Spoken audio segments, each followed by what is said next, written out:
भारत ने जो पाकिस्तान के ऊपर जंग मुसल्लत की है, 9 मुख्तलिफ मकामात पर पाकिस्तान के हमले किए गए हैं, जिसके नतीजे में 35 अफराद जख्मी जबकि 8 अफराद जो है वो जान की बाजी हार चुके हैं। ये जंग महज एक जंग नहीं है, ये एक डिजास्टर होगा और इसका नतीजा और इसका खुमियाजा मैं हमेशा कहता हूं कि दोनों मुल्कों की कौम को भुगतना पड़ेगा। और उसकी शुरुआत में ही आप देख सकते हैं कि सिविलियंस ने उसका खुमियाजा सबसे पहले भुगता है। 8 अफराद जो है लुक़मा अजल बन चुके हैं। 2 मुल्कों की जंग के नतीजे में 8 मासूम शहरी जो हैं उनसे जीने का हक छीन लिया गया। इस चीज का सिंबल है कि जंग जो है वो सिर्फ मीम्स की हद तक सही लगती है, वो सिर्फ सोशल मीडिया के ऊपर या इलेक्ट्रॉनिक मीडिया के ऊपर वावेला मचाने की हद तक सही लगती है, लेकिन जब रियलिटी ऑन ग्राउंड को देखते हैं, जब जंग हकीकी तौर पर छिड़ती है, जब मिसाइल्स दागे जाते हैं दोनों ममालिक की जानिब से, तो फिर उसका खुमियाजा दोनों ममालिक की आवाम भुगतती है। और कहा जाता है कि जंग आपको 20 से 25 साल पीछे ले जाती है, इकोनॉमिकली भी, जोग्राफियाई लिहाज से भी और इसके साथ साथ मेंटली भी। जंग के नतीजे में सबसे पहले आपका मेंटल पीस तबाह होता है। बहरहाल भारत का जवाब भी दिया गया और पाकिस्तान की जानिब से भी 6 फाइटर तैयारे भारत के जो है मार गिराए गए हैं और मुख्तलिफ बेस कैंप्स जो हैं वो भी तबाह कर दी गई हैं, जिसमें अखनूर सेक्टर, गिरफ्तार पोस्ट और इसके साथ साथ बरनाला सेक्टर में भी एक ड्रोन गिराया गया है भारत का। इसके अलावा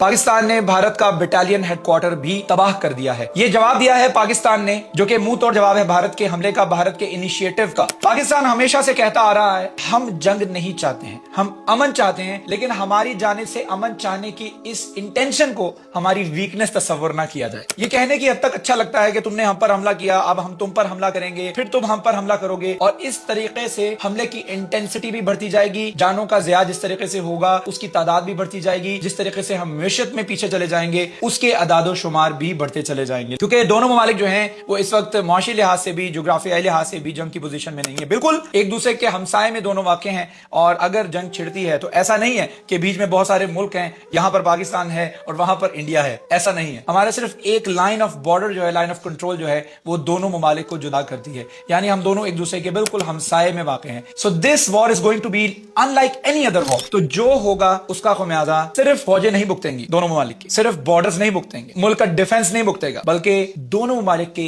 एक एक सिटीजन को इसकी कॉस्ट जो है वो पे करना पड़ेगी।